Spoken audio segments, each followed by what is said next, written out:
des milliers de militants yu mobilisé wu ba heure bi te amul kenn ku ñu jox fistine pour mu ñëw fii mën a toog muñ di xaar rawatina jigéen ñi nga xam ne dañoo bàyyi kër seen gannaaw lii Yewwi Askan Wi dong moo ko am ci ay militants te su doon fii rek lañ ko gis mais fii jaar ci Sénégal yépp même chose bi lañu gis kon li ma leen di njëkk a wax mooy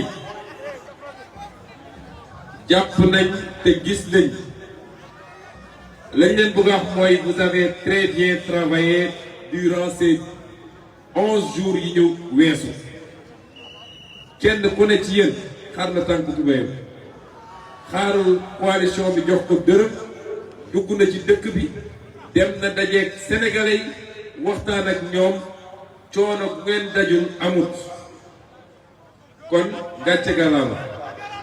ñu ngi leen di gërëm ci taxawaay boobu parce que xeetu militant boobu la ñu bëgg dañoo bëgg politique changer au Sénégal dañoo bëgg politique doon un engagement noble boo xam ne kenn ku ne da ngay engagé wu parce que da nga bëgg a servir sa réew mais engagé wu parce que yaa ngi xaar ay weccet yu ñu lay jox loolu dafa war a commencer ci ñun leader yi mooy ñu joxe li ñu mën a joxe yépp humainement ba atteindre suñu limite te duñ ci xaar dara en retour du xaalis du jaajëf du ngërëm parce que da nga koy def pour sa askan da nga koo def pour sa njaboot dañ koo def pour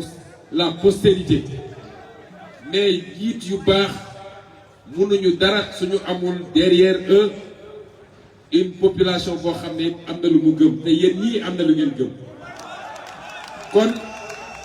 le changement lancé nañ ko ci Sénégal ce changement est désormais inéluctable mooy dara mënatu koo téye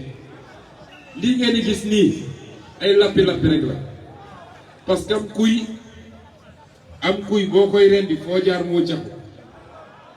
bu paaka bi jaaree ba féete boor foo jaar muy caxu mais le changement bi ñu lancé te Yewwi Askan Wi porté ko gannaaw yàlla man gisuma lu yàlla bind ci àdduna lu ko mun a tere egg fi mu war a yegg kon liggéey ngeen pendant ces 11 jours campagne dafa métti nelaw gi néew na lekk gi néew na nit ñi joxe nañ li ñu mën yépp loolu liñ ci gis ñun parce que wër nañu Sénégal yépp nag fu ne dugg nañ fa suñu victoire au soir du 23 incha allahu du lu ñuy lam-lame waaye victoire boobu lu ñu war a surveiller la jusqu'à la dernière minute te yéen xam ngeen ni ko sekkal ñan lañu moo tax li ma leen bëgg a wax man li ma leen bëgg a wax lu simple la est-ce que pare ngeen pour jot seen victoire pare ngeen pour jot seen victoire loolu dafa am benn condition bu muy àndal mooy waajal leen taxaw xeex ak Macky Sall xam nga dañuy wax affaire non violence li ma leen yàgg a wax moom lay répété parce que man benn wax laa am te du caagee ni wax naa ay nit dem ci rajo yi di yóbbu ma dellu gannaaw man xaw ma loolu li ma wax dama koo gëm te duma ci dellu gannaaw dama leen ne kuy woote jàmm ñoo la ci jiitu ndax àdduna du dox ba ngeen dégg ni Yewwi Askan Wi song na loolu du mus a am àdduna du dox ba ngeen dégg ni ñun dem nañu song te pourtant ñun xam nañ ni ñii ñun ñoo leen mën foofu parce que la jeunesse est avec nous bu ñu sax seen morom ñoom sooy def sa caravane nee naa waxuma fii de à travers tout le Sénégal foo romb gis seen i nit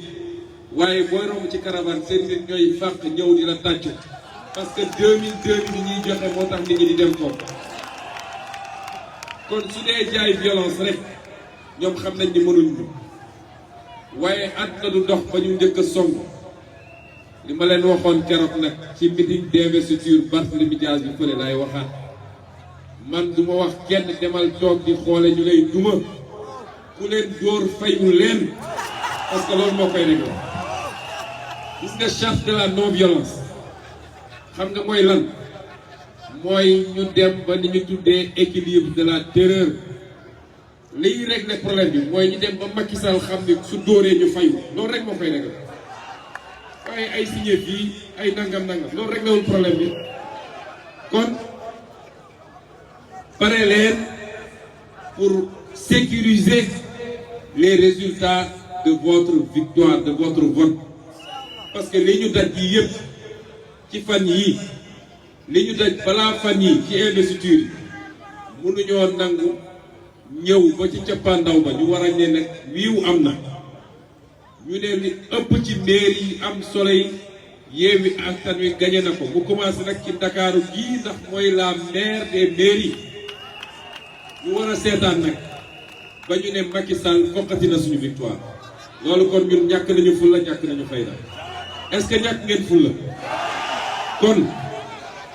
vote bi dañ ko war a sécuriser li Khalifa Sall wax léegi moo ci am solo man dama yàgg a wax ni man gëwma ay élection bu ñuy sàcc ci ay fichier mën nañu am marge ci fichier bi waaye un peuple déterminé pour le changement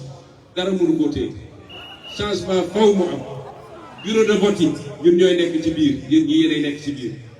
citoyen mooy dugg sànni kartam ngoor ñu compter carte yi signé PV li ñu wax nag yéen yéen a war a sécuriser Khalifa wax na ko léegi xam nga ñun bi ñuy ne xale suñ daan def lee meew dañ daan def meew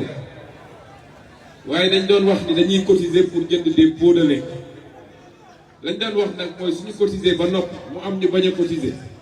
bu dee Ziguinchor dañ naan cotise pas bois pas yërëndu daatee daatee nag dañ ko laaj soose yi du ma ko wax fii parce que dañ naan wax naa lu garab noonu lañ koy defee ci koñ yi dégg naa am na ñu ñu yóbbuwoon fële si Ziguinchor jëlee leen xaw ma fan ñu dem ne dañuy bindu su dee waa Dakar lañu wala waa Diourbel wala waa Kaolack na ne seen mbokku dee parce que bis bu ñu fa ñëwee yërëndu daa dee loolu moom jël nañ ci ñuy matuwaay ku bokkul ci koñ bi mënul fal meeru koñ bi mënoo bañ a dëkk ci quartier wala ci mairie ne may fal maire ba kon message bi loolu la Macky Sall waruñoo ëpp fulla saaxe na fi référendum ñu bàyyi mu jàll mu sàcc fi élection législative ñu bàyyi mu jàll mu sàcc présidentielle ñu bàyyi mu jàll bu dee bëgg nañ ko fee jëlee 2024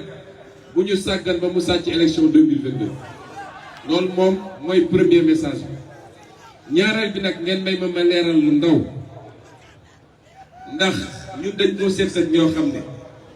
du xam-xam du programme du vision amul dara lu ñuy présenter le peuple seen politique ñaar la fay ay nit ñu nekk ci presse bi di sosal nit ñi suba ak ngoon guddeeg bëccëg fen nañoo fen ba kenn xamatul luñ doon ñaareel bi ci seen politique mooy sàcc alalu réew mi yaakaar ni mën nañu jënd Sénégalais yi dama ne képp ku ñu ne fonctionnaire la fonctionnaire nag du rek ki nga xam ne dafa def concours nekk fonctionnaire képp kuy exercer une responsabilité publique ministre nga député nga directeur général nga ak lu munti doon bu ñëwee di politique génne ay millions wala ay milliards di ko joxe ab sàcc la man maa ko wax c'est un voleur Sénégalais yi nag dafa jot ñu récupérer leur capacité d'indignation parce que naka la ay simple fonctionnaire mu ne ñëw ci ay quartier génne xaalis bu dul jeex yor seeni mallette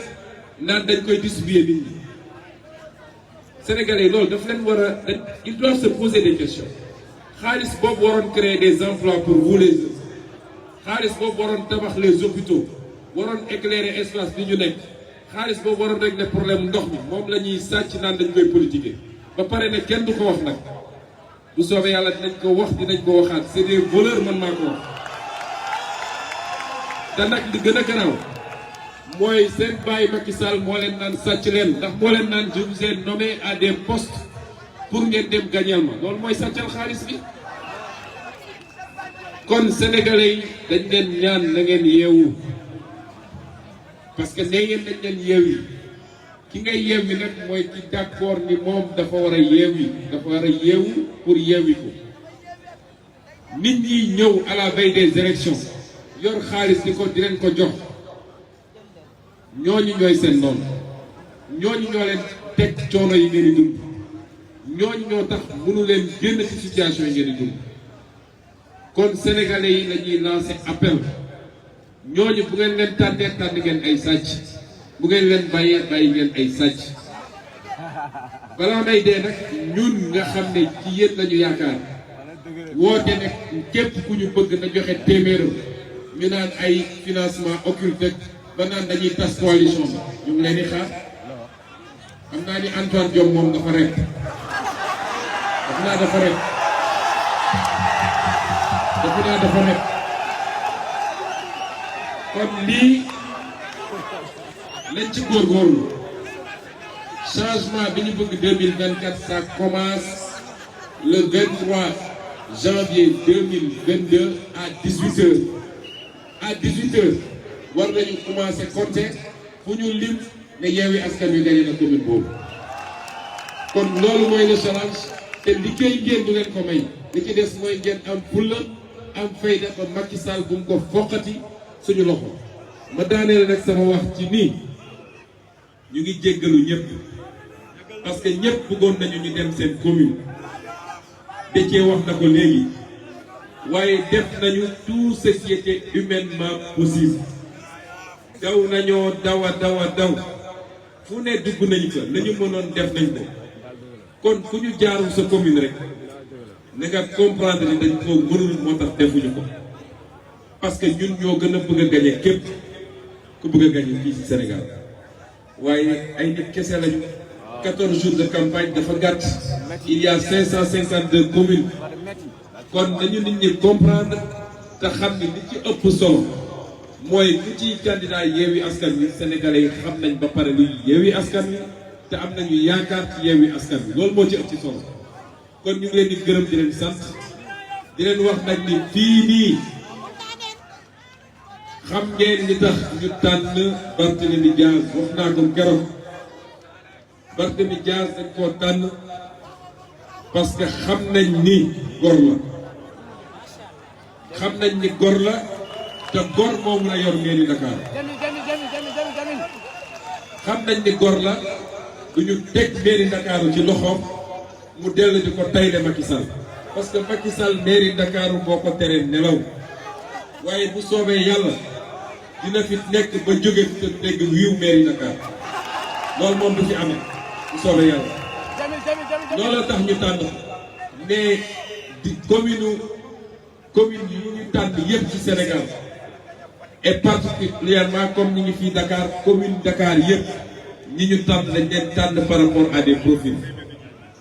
ñu jàpp ni ñooñu bu ngeen leen wóoloo fii ci Parcelles Assainies bi ñu nekk Cambérène Ouakam Liberté Dieuppeul Plateau fépp daal Yoff Grand Dakar HLM fépp fi ñu tànn ay candidats ñun gëm nañ ni candidats yooyu c'est des candidats valables te bu ngeen leen falee xam leen ni ñun leaders yi fi nekk yëpp laa wax na dañuy ànd ak ñoom di liggéey ak ñoom di leen jàppale boole suñu xalaat boole suñu xam-xam pour montrer une nouvelle façon de gérer des communes ba population yi gis ci seen bopp. kon su ngeen di tànn xam ngeen ni au-delà des leaders vous avez au-delà des candidats vous avez choisi chacun des leaders ici présents. Je vous remercie. Merci. Merci.